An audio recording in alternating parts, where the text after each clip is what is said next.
That is Director Rob on your left with the immaculate beard. Just been letting that grow all throughout COVID. Just enormous. Yeah, I don't know when the last time Rob got a haircut is. Well, he got a beard trim about 6 months ago. He's looking to get another one soon, I think.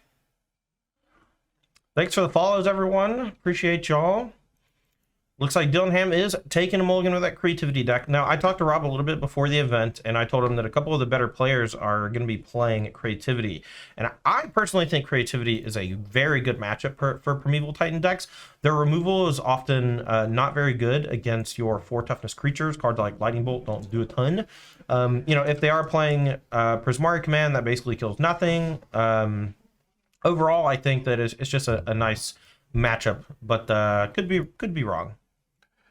Like Rob also taking a mulligan. I thought the hand looked, fine. It was. I didn't get a great look at every card, but I think it was Primeval Titan, Summoner's Pact, Arboreal Grazer, Explorer, Forest, Valakut, and Simic Growth Chamber. So you've got, potentially turn 1, Arboreal Grazer into Growth Chamber or into Valakut maybe, and then turn 2, Explore. You see a couple cards. That could set up for a turn 3 Titan if you just hit a couple extra lands.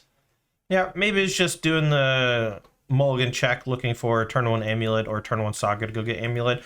I am more used to the slower iterations of this deck where, you use your lands to your advantage on top of being an explosive combo. And it looks like Rob is just valuing the faster combo here. This hand doesn't look that good, though. Yeah, it has a rather slow hand here, though the Dryad helps. We've got the Expedition map that can give you some utility. Now, Rob taking some very aggressive mulligans here. I do think that mulliganing aggressively is something you have to do with the current iterations of Amulet Titan. It's much more of a combo deck than a grindy mid-range deck like it used to. In the days of Walking Ballistas that you would tutor for off of Teleria West and things like that. Now you're really just trying to get a Titan out of the battlefield as quickly as you can and then figure out how to win from there, whether it's setting up another Titan, setting up a Cultivator Colossus, or setting up a Valakut Dryad kill.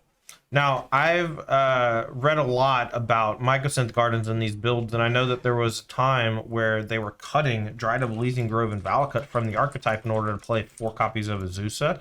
Although I think the conventional wisdom has essentially reverted on that, and now we're back to playing some sort of a hybrid with 2 to 3 Mycosynth Gardens and the Dryad of Elysian Groves with like 1 Azusa and then some Valakuts. Yep. And it looks like Rob getting paid off for his aggressive mulliganing. This is a great 5. Has turn 1 Forest into Amulet, turn 2 Gardens copy, and then turn 3 play a bounce land, and that gets you to 6 mana. Yeah, so Mycosynth Garden's going to be showing off here in just a moment. But it looks like his threat is a Cultivator Colossus, not a Primeval Titan. Okay. So 6 mana on turn 3, going to be 1 short. And the mulligan the 2 mulligans does hurt Cultivator Colossus as a win condition. You don't have spare land sitting around in your hand to start drawing a bunch of extra cards. All right, well, his opponent Dillingham on creativity going to do Fetch Shock here on turn number 2. This is likely going to be a Ren and 6, and there it is. And it's going to pick up a land, that powerful 2-mana Planeswalker, one of the best cards in Modern for a reason. And here it's going to allow Dillingham to hit some land drops and undo that mulligan. Well, that seems like maybe enough mana next turn, right?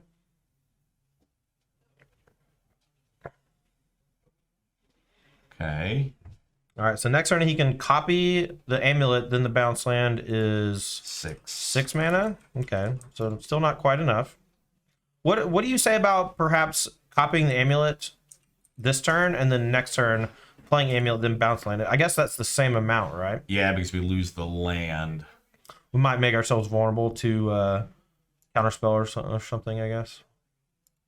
All right, well, Dillingham going to play an Expressive Iteration, finds a fetch land quickly, going to shock with the Sacred Foundry, perhaps holding up Leyline Binding, perhaps going to go ahead and cast it on an Amulet of Vigor. We'll see what the play is. Yeah, this has got to be a binding.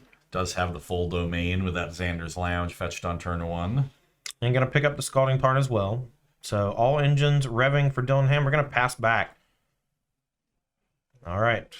Drew a Golgari Rot Farm. Can't quite combo with what we got.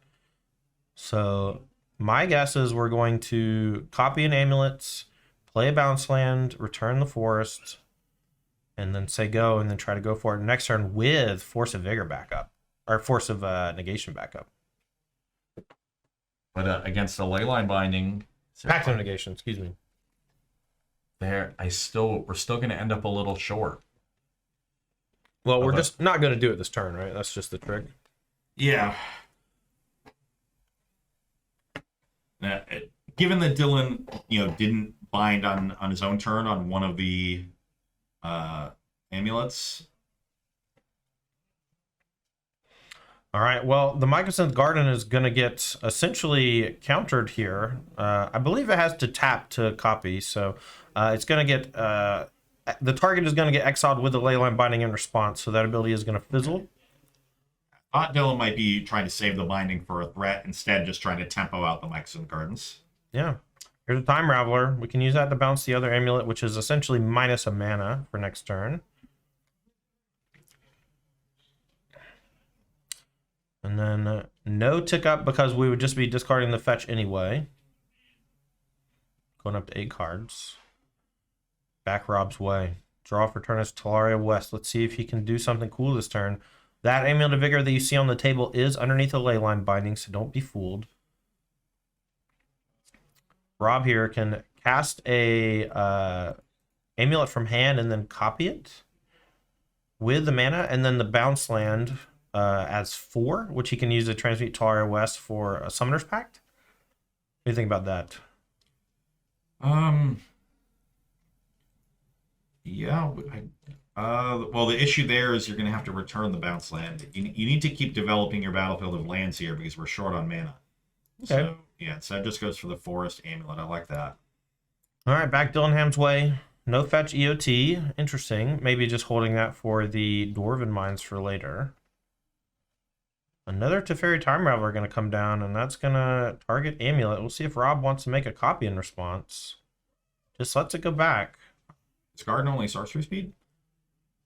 Well, I mean, it's in Japanese, so I don't know. All right, Dillenham. Gonna make Dwarf token. Mycosynth Gardens. So not sorcery speed only. Rob maybe just a small misstep there. Maybe just didn't want to make an amulet. I don't know. Maybe values the mana from the Mycosynth Gardens for next turn. Because he can go amulet, bounce land, make 2, We'd 4, still only be at 6. 5. Yeah. So, all right. Yeah, just having Cultivator Colossus instead of Primeval Titan has been a real thorn in Rob's side this game, giving Dylan a lot of time to set up. That said, I don't think Dylan has a creativity, so he's not doing a whole lot besides just delaying the inevitable at this point. Now, a Red Emblem could also be quite good. Yes, Red Emblem plus some sort of instant speed interaction could be very difficult for Rob to beat. All right, back Rob's way. Has Cultivated Colossus, Talaria West, a handful of mana, and the amulet that keeps getting bounced, as well as Pact of Negation to protect from counterspells, but that's currently locked down by the Teferi. Ham doing a great job of disrupting Rob over the course of these first few turns of the game, but as you said, just doesn't quite have a payoff at the ready yet. No creativity from Dylan. Yeah, if Rob just had a Primeval Titan instead of the Colossus, he could have cast it on like turn 3. Yeah, unfortunately, you can only play 4 copies of Primeval Titan, or else probably would be playing more of those. You play 8 of them. Yeah, but we don't play 4 Cultivated Colossus because it's not Primeval Titan. That is true. All right, we're going to play the amulet again. Rob just taking his time, but maybe he's going to run out of time with the Renin 6 emblem here. That plus Lightning Bolt can do some serious damage in a short period of time. Yeah, that gives Dylan an actual answer to a big threat because there's plenty of lands in hand along with the Lightning Bolt. And now just drew an Archon. So if he can get to 8 mana and just hard cast that, that could be his way of closing out this game. All right, going to go for Expressive Iteration from the graveyard with the Ren emblem. That's going to give him a Leyline Binding to hand, revealing a fetch land. Pretty good stuff here, being able to flashback Expressive Iteration over and over again. Yeah, got the land that he retraced back effectively and then nets himself an extra Leyline Binding, and this game is quickly devolving for Director Rob.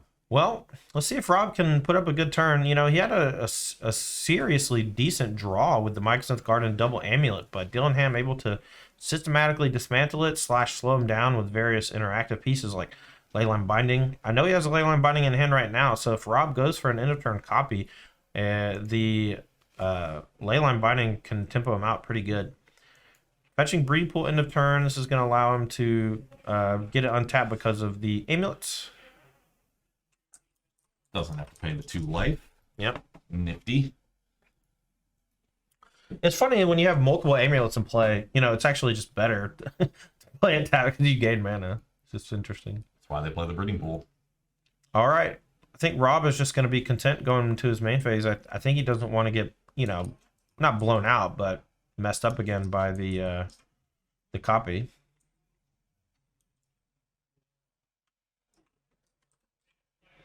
Just really thinking. Yeah, judge question of some kind.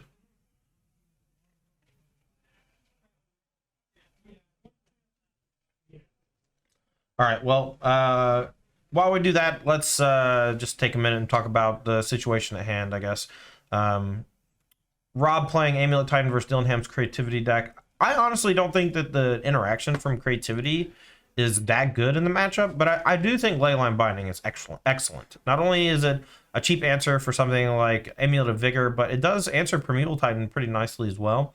You know, things like Boseiju Who Endures are great out of the Amulet Titan deck for blowing up things like the Leyline Binding, but when you're on a mold of 5, you just don't necessarily have the resources to do something like that all the time. What's your take on this matchup, Ross, in general? I think it's important for the Amulet deck to come out to a fast start. And so I like Rob aggressively mulliganing. He just ended up a mana short in the early turns. And once that happens, it just gave Dylan too much time to set up.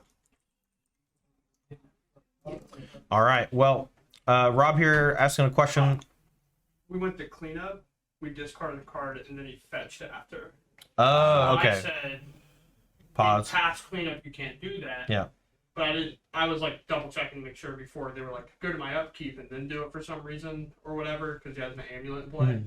But he's like, I understand I messed up, but yeah. Yeah. Okay. That's what happened. So, yeah. So basically, Dillingham went to clean up, discarded the Archon. Rob said, "Okay, end of turn, I'll do a thing." But once you've reached the cleanup phase, you're no longer allowed to activate an ability. But you know, in this with the amulet in play, it's Let's like, say discard Eldrazi. unless they discard an Eldrazi, anything that puts a trigger on the stack shoves you back into the end of turn phase. So, but this is probably just going to be maybe even a caution. This is just like, I don't know, it just doesn't even really matter, to be honest. Probably But, just the GRV. Perhaps. But, you know, it's all about just keeping it clean. I think Dylan also stepped away for a break of some sort. So we'll be back underway in just a moment. But until then, Rob just explaining to the judge what happened. We're going to put the fetch land back in play and then shuffle. And then Rob can fetch on his own turn. And with the amulet in play, and if he goes for a copy, you know, the fetch land actually generates a mana. We were talking about this earlier. So maybe the fetch EOT was honestly just wrong. And now maybe he actually gets to undo and perhaps gain an extra mana with that fetch line next turn. Yeah, but Dylan does have the Leyline Binding in hand we saw from the iteration. So I expect if Rob goes for a copy with the Gardens that Dylan will make the same play he made with the previous binding and exile the amulet with the activation on the stack. Now, it's pretty clear to me that Dylan has played this matchup quite a bit because he did wait so patiently with that first binding on the amulet, waiting for the Mycosynth Gardens to target. And now it looks like he is going to be doing the exact same thing. Yeah, continuing to get paid off for his patience, and Rob actually getting punished for his. I think he had some windows where he could have used the Gardens aggressively, and Ham would not have had the answer. Yeah. All right. Well, we're going to go to Rob's turn here. And everything is nice and clean. Here we go. Untap force. Let's go. But if you're Rob, we can draw here, and this might be an upkeep binding. Is Rob drawn for his turn? I don't think Rob's drawn for his turn. He also chose not to do the Mycosynth Gardens, but that's because we did enter that cleanup phase, right? So similarly with the fetch. We drew Primeval Titan for turn. That's a big draw. Now we don't even have to do Mycosynth Gardens. We can just play the bounce land, and that gives us enough to cast the Titan here. Yeah, we could also play Colossus with the bounce land because there's 5 mana on the battlefield for Rob. All right, here's a fetch down to 18. Rob going to go fetch in, likely going to get that breeding pool. It's going to enter tap, but the amulet's going to allow it to be untapped. And if Dillingham ever goes for that Leyline Binding first, then Rob can always copy the amulet with Mycosynth Gardens. All right, looks like we're just going to fetch Forest here.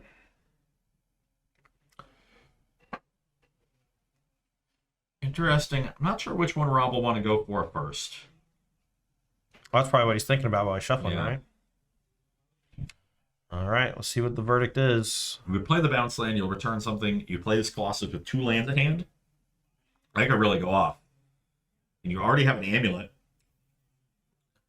Well, Dylan could pop the amulet in response to the Cultivator Colossus. But then you've got a giant Colossus. Gotta feel pretty good either way. Looks like right. Rob is going to go for the Primeval Titan. That's what he's pulled to the front of the hand. Okay. There's 6. There's Titan. Does Dillingham have a counterspell or some sort of answer? Looks like he's going to Leyline Binding in response on the Amulet of Vigor. So he's going to kind of strand the Primeval Titan in play. It is going to be able to go get 2 lands, but those lands are going to enter tapped, and Rob's turn is essentially going to be over.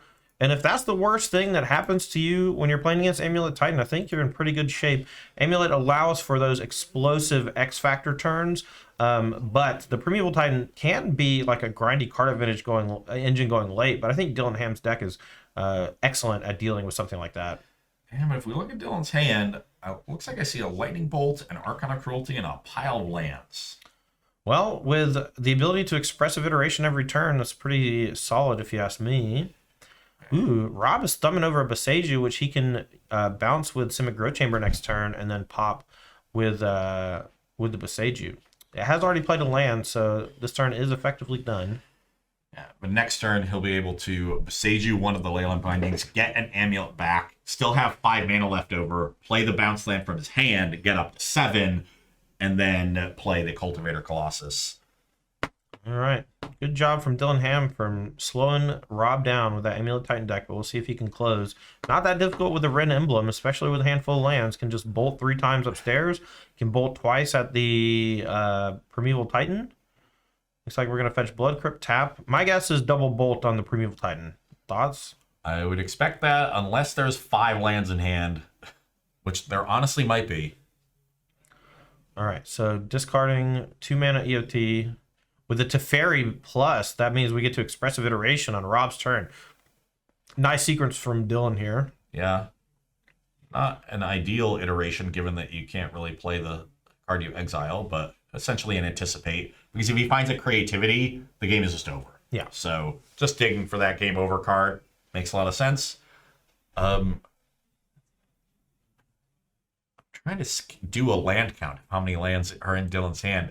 I think he might have been able to bolt Rob out. So if we play 2 bolts, and yeah, maybe that's perhaps a small misstep from Dylan. If we did just have 5 lands in hand, that is 18 damage. Well, the iteration replaced itself with a land. It looks like there's 5 lands, or there's 4 lands in hand, and the original bolt, along with a Teferi and an Archon of Cruelty. And we're 1 mana short of the Archon here.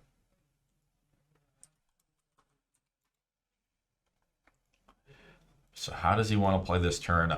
I'm inclined to go for another iteration, because you still have 5 mana left over for a double or creativity for 2. Yep, and looks like he agrees with you. He's going to go ahead and iteration again from the graveyard. Look at the top 3. Digging super deep for creativity, and he finds it. This is going to be for X equals 2. It's going to force Rob to discard 2 cards, sack that Primeval Titan, drain for 6, and it's going to be tough sledding for Rob here. Yeah. Rob does have the Pact of Negation in hand, but that's held back by the Teferi. So Teferi doing a lot of work.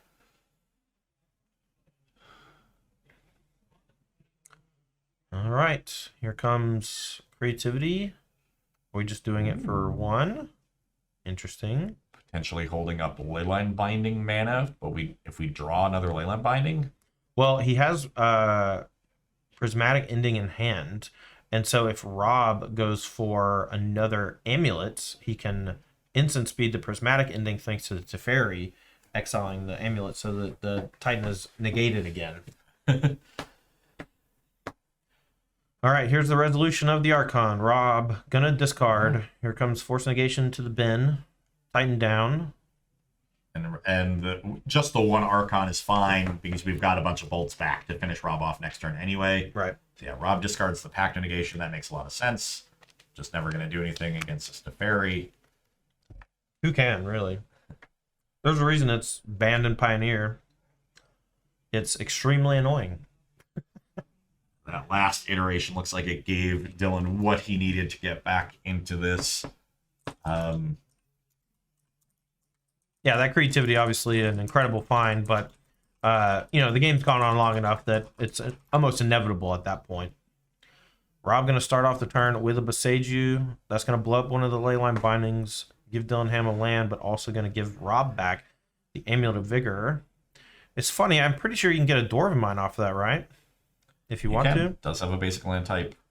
So now Rob could conceivably copy this amulet with the gardens, leave himself three mana left over, play bounce land, get up to 7, and have double amulet to go along with his next play. All right, looks like we're going to float some mana, play another Primeval Titan, and Dillingham gonna have that prismatic ending for the Amulet of Vigor in response. And again, that is going to essentially take the wind out of the sails of the Primeval Titan, since we can't give it haste and we can't do any cool tricks. Dillingham really navigated this game great. Yeah, love how Dylan played it, and looks like he's going to finish up this first game on the following turn. Don't really think there's anything Rob can get here to survive an attack from the Archon, followed by a barrage of lightning bolts. Bolt. All right, Rob, digging deep in the tank, looking for some lands. Probably going to go get a Boseiju. Looks like he's summoned Valakut. That could be good if he peels Dryad, but we know Dillingham has the kill locked up next turn, so really it's not relevant, but Rob doesn't know that yet. Yeah, Rob hasn't seen the bolt yet. He's just trying to figure out how he can best set himself up for next turn with this Cultivator Colossus. And I think, yeah, that means getting the second Boseiju. There's 2 of those in the main. You need to unlock these amulets. Yeah. The instant speed stuff off to Fairy Plus, that, in my mind, is one of the least used versions, or one of the least used abilities off of that card. And we're watching Dillingham get significant value out of it via Expressive Iteration and now the Prismatic Ending. And it makes those Sorcerer Speed cards essentially lose all of their downside. Prismatic Ending, already an excellent card, but when you're able to kill an amulet in response to a Titan, that's pretty cool. These mid-range decks, often get punished for playing a lot at sorcery speed, especially in a format with things like Spell Pierce and Counterspell. But Teferi really flips the script on those, and we see it, doing work even against another deck that doesn't really play counterspells. All right, here comes the Archon. That's going to drain Rob for 3, make him sack the Titan. Big damage coming through, and a couple bolts is all she wrote.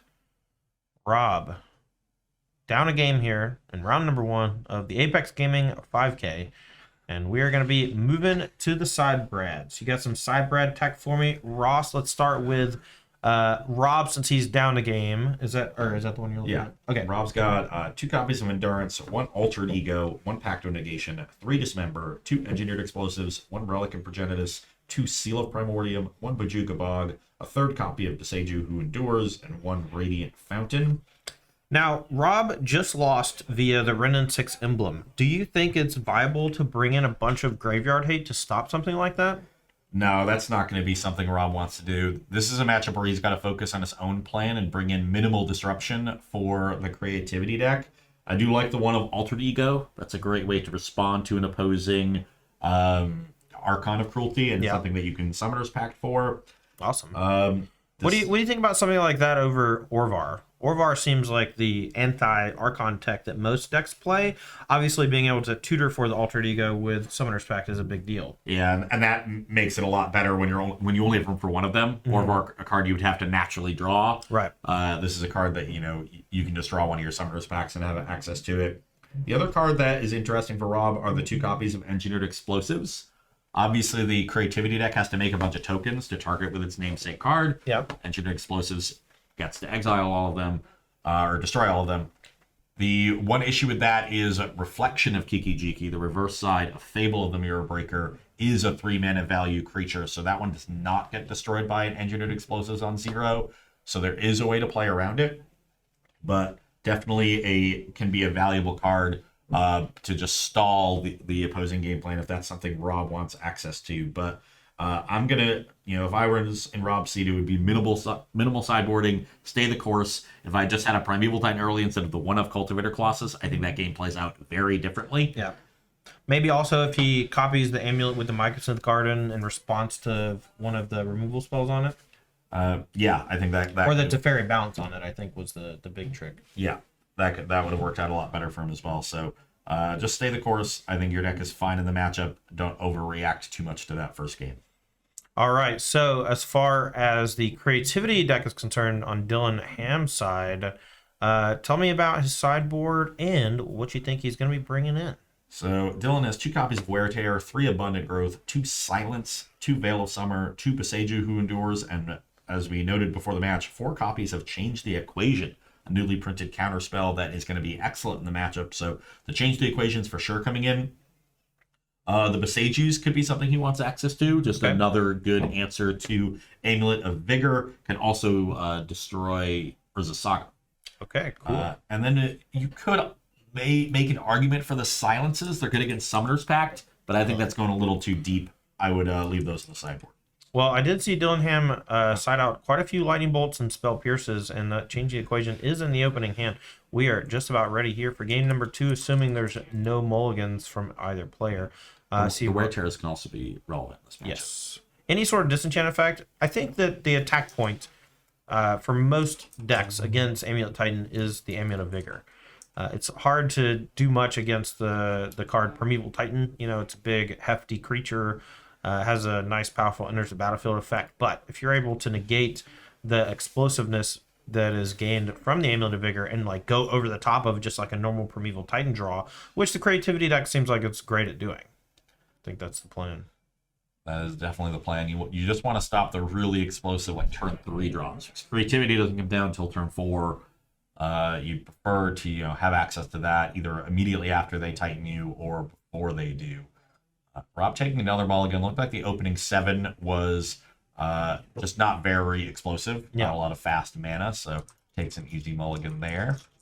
Yeah, the 6-card hand here looking to be a little bit stronger with something like Amulet of Vigor, but it looks like 5 or 6 lands, and then a blacked out spell that I can't see, and a Dryad of Leasing Grove. Okay, gonna put one back, and now we're off to the races. But this hand not very good for Rob, but does have the ability to hit a bunch of land drops and has Dryad of Leasing Grove. It does also have Cavern of Souls and Boseiju, so he has a lot of interaction of his own. Okay. In this hand, which is also quite relevant. The Cavern of Souls is great for a couple of reasons. I think the addition of Change the Equation to these creativity decks gives them a powerful tool for stopping both the Amulet of Vigor and the Primeval Titan for just 2 mana. Rob here can protect the Dryad of Elysian Grove on turn 3 and then play Bounce Land and return it to his hand and then use that on Primeval Titan later. And you saw Rob thinking about playing the Bounce Land on turn 2, but thought better of it. Says, I want to save this for after the Dryad to, rebuy my Cavern of Souls.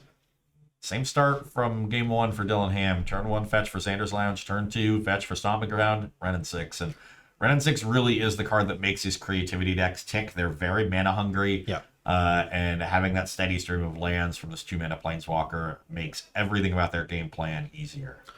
I think it's pretty clear at this point that Renin 6 is generally the best card in decks that play Renin 6. They're always mana hungry. The minus ability is great against potentially hateful creatures or decks that have a ton of 1 toughness creatures like your hammer decks. Just such a versatile Planeswalker for just 2 mana. Doesn't die to Lightning Bolt, doesn't die to Unholy Heat until you have Delirium, which usually doesn't come on turn 2, but one of the best answers to Ragavan in the format. Okay, that is a strong draw in Primeval Titan. So now we get to go, with no mana available for Dylan, I think I would have played the Sunhome there and just not let him know that there was a cavern. Yeah, because now Dylan is incentivized to tap out next turn instead of hold up, change the equation. And Rob's got to play the bounce land here to have access to 6 mana next turn. So yeah, play the bounce land, return the cavern. Yeah, you just give up a little bit of information, but Rob, if this Dryad lives, Rob is set up to play 2 lands next turn into an uncounterable Primeval Titan. Okay, well, let's see if Ham has the answer. That is a breeding pool, not a Simic Growth Chamber, so only 4 mana. That a removal spell from Dylan on the Dryad would keep the Titan from coming into play next turn outside of a powerful sequence from Rob next turn. Wear Tear, that's just going to blow up the Dryad. And we're back Rob's way. Finds another Primeval Titan, unable to deploy this turn, but next turn, it's all money. Okay. Yeah, we're ready to go next turn for Rob's side. And there, it looks like there is a change to the equation on Dylan's hand. That is not going to do a whole lot. This is the situation where that card is a lot worse than Ether Gust. Yeah. There's plenty of situations where it's better. It's also quite good against the Cascade decks, so you get a lot of versatility in your sideboard that way. But against specifically Cavern Souls, much rather have the Gust. All right, I do see a creativity in Ham's hand here, though. Yeah, he might go for it because the change to the equation just doesn't do anything, right? And you kind of set up a spot where if Rob goes for a Primeval Titan, it's just going to get eaten.